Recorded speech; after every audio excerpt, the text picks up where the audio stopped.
Oi, tudo bem? Não, tá muito bom sim. Obrigado. Boa tarde a todos. Boa tarde.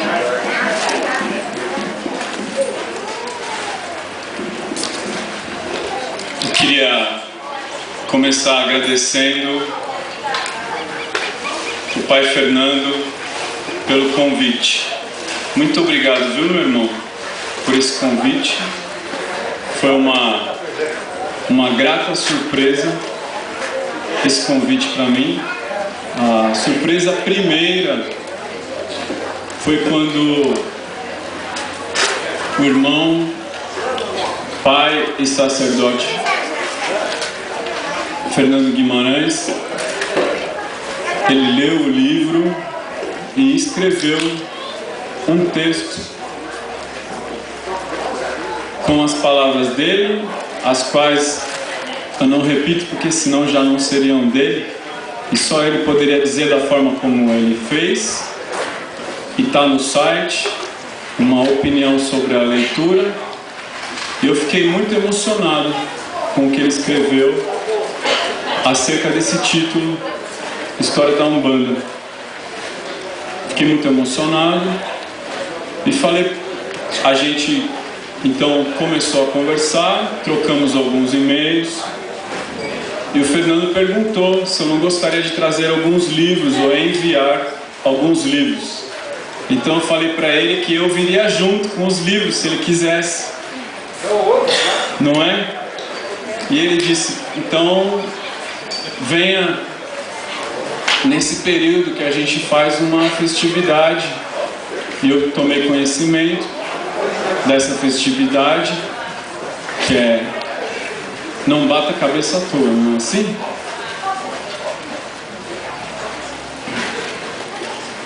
Quantos de vocês são filhos da casa aqui, por favor? Muito obrigado.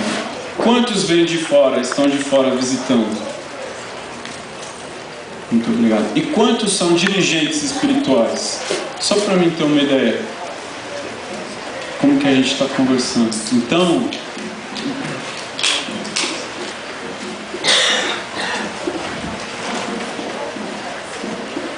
não é um agradecimento de praxe, não é, eu quero dizer, não estou agradecendo por praxe, porque eu vim para falar sobre um livro e estou aqui para falar sobre Umbanda dentro de um templo de Umbanda, de um terreiro de Umbanda. O que eu quero, aonde eu quero chegar com essas palavras? A responsabilidade é grande. Eu gostaria muito que fosse possível entender qual é o ponto da questão. Convidar um outro irmão que você nunca viu na vida, mas você leu um livro, para vir na sua casa.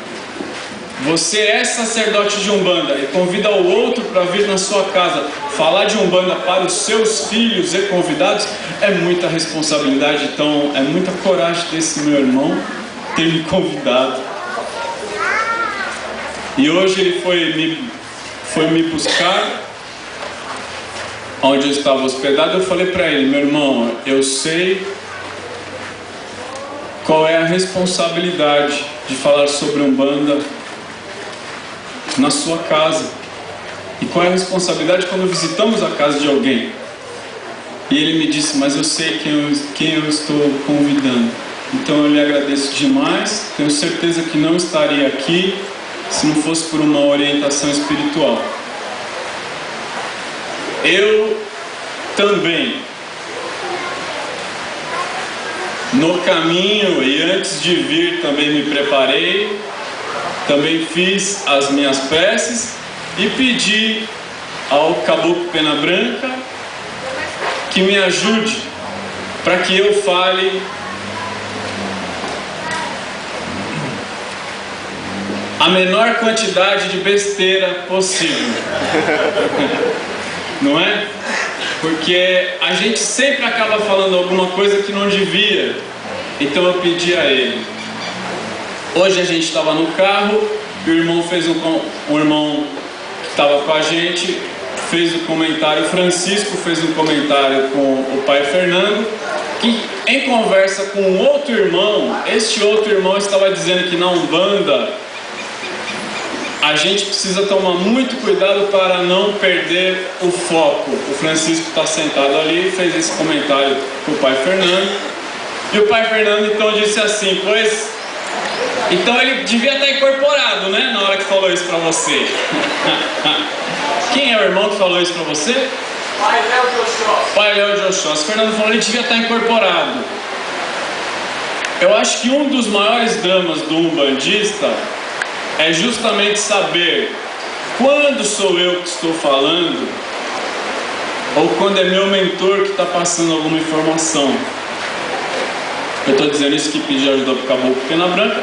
E também, certa vez, sem saber muito bem também, quando estou falando coisas da minha cabeça, ou quando alguém está me ajudando, eu perguntei para um companheiro que trabalha comigo na esquerda, só antes da gente começar, para descontrair um pouco, perguntei para o Exu, que trabalha comigo, falei para ele, meu irmão, como é que eu faço para saber quando sou eu e quando é você? E ele falou para mim, ele me chama pelo meu nome iniciático, Careca. Falou, Careca, o negócio é o seguinte, quando é bom, sou eu, quando é ruim, é você. Então, eu espero que eles estejam presentes aqui hoje para nos auxiliar, nos orientar, nos amparar, para que de alguma forma o que eu venha a trazer por meio da minha palavra, por meio desse livro, que some ao trabalho que é realizado nessa casa e em todas as outras casas, que essa palavra puder chegar em todas as vossas casas, de cada um de vocês que estão aqui presentes, que Deus, Criador de tudo e de todos, nosso Pai e nosso Pai Oxalá, nossos orixás, nos abençoe, nos guarde e nos ilumine e nos deem a licença e permissão para falar em nome deles e sobre a nossa religião, a religião de Umbanda. Meu nome é Alexandre Cumino, eu venho de uma família espírita, por parte da minha mãe e por parte da minha avó, mãe da minha mãe, que eu não conheci muito, porque ela desencarnou e eu era criança. Dá para me ouvir bem aí, em todos os lugares? Tá bom? O tom da voz também não está irritando nem nada. Em algum momento, em 1995, eu conheci a Umbanda e eu me encantei por esta religião. A palavra é essa. Eu sou encantado pela religião de Umbanda.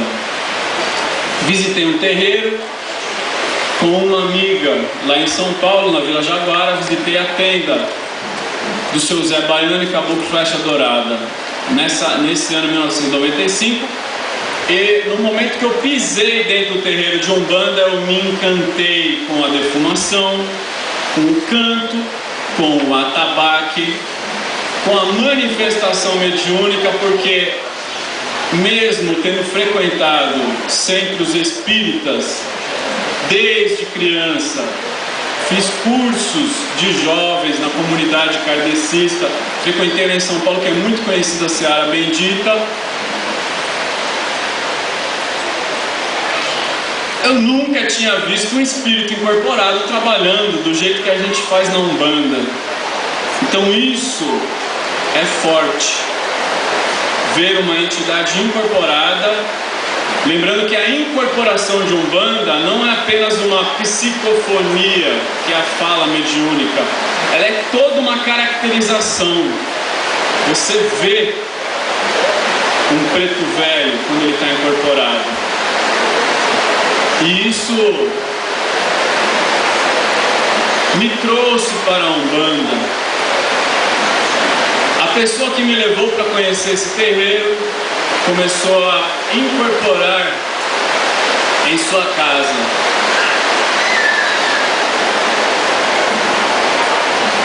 E um dia eu tomei conhecimento de que ela estava incorporando em casa uma amiga. E esses espíritos que incorporavam nela, então me convidaram para ali começar um trabalho de Umbanda. Eu tinha ido uma única vez no terreiro, eu não sabia o que era Umbanda. Esta amiga também não sabia o que era Umbanda. Mas ela incorporava espíritos. E esses espíritos diziam: o que a gente vai fazer aqui é Umbanda. E gostaríamos que você se juntasse a nós, porque nós vamos começar um terreiro. A gente estava dentro de um apartamento. E demos início a um terreiro de Umbanda no quarto de um apartamento, sem saber o que é Umbanda, pois eu tinha uma base espírita que eu posso considerar razoavelmente boa, porque lia bastante, estudava e frequentava, mas não sabia o que era Umbanda. Então nessa época começamos a procurar pessoas que pudessem nos explicar o que é Umbanda, para entender o que a gente estava fazendo ali. E comecei a ler tudo o que era possível de literatura de Umbanda que eu consegui encontrar. Então eu comecei a ler e inclusive comecei a procurar. Então nessa época eu já comecei a procurar livros, e muitos livros que já não se publicam mais, livros da década de 40, da década de 50, livros atuais e livros antigos, e comecei a juntar esse acervo de material. E a gente, quando começa a ler textos doutrinários de Umbanda, há uma dificuldade muito grande, porque um autor diz uma coisa e o outro autor diz outra. Quando não, este autor fala que aquele está errado, e aquele autor fala que se você não fez o ritual tal, está tudo errado. Então, como eu não sabia o que era Umbanda, começou a me preocupar se o que eu estava fazendo era certo ou se o que eu estava fazendo era errado. Eu só não tinha dúvida de que haviam espíritos de luz incorporando e fazendo um bom trabalho, porque o bom trabalho a gente avalia pelos frutos, assim como a boa árvore. Mas ainda assim, eu carecia de compreender o que é a religião de Umbanda, pois fui procurar então sacerdotes, dirigentes espirituais, perguntando: você pode nos ajudar a entender? Porque a nossa história é essa, não temos pai de santo, não temos mãe de santo, e todos queriam que eu me tornasse filho da sua casa, caso contrário não me falaria nada sobre a religião. Então nessa época eu conheci algumas pessoas as quais o encontro não foi o que se esperava, mas também nessa época conheci um cara muito bacana, uma pessoa muito aberta, muito tranquila, porque eu vinha fazendo essas leituras. E um dia, na Liberdade, entrei numa livraria que tem ali na Liberdade, em São Paulo, chamada Livraria Lorenz, ainda em 1995, e o vendedor me falou: olha, chegou um livro de Umbanda psicografado. Eu falei para ele: meu irmão, você deve estar enganado, porque psicografia é coisa de kardecista, um bandista não psicografa, você se enganou. Ele falou: não, tem um livro aí, foi um preto velho que psicografou. Tudo bem eu fazer essa introdução só para saber de onde vem? É bom para vocês saber isso? Porque a história do livro se confunde com essa história. Ele falou: não, foi um preto velho que psicografou um livro.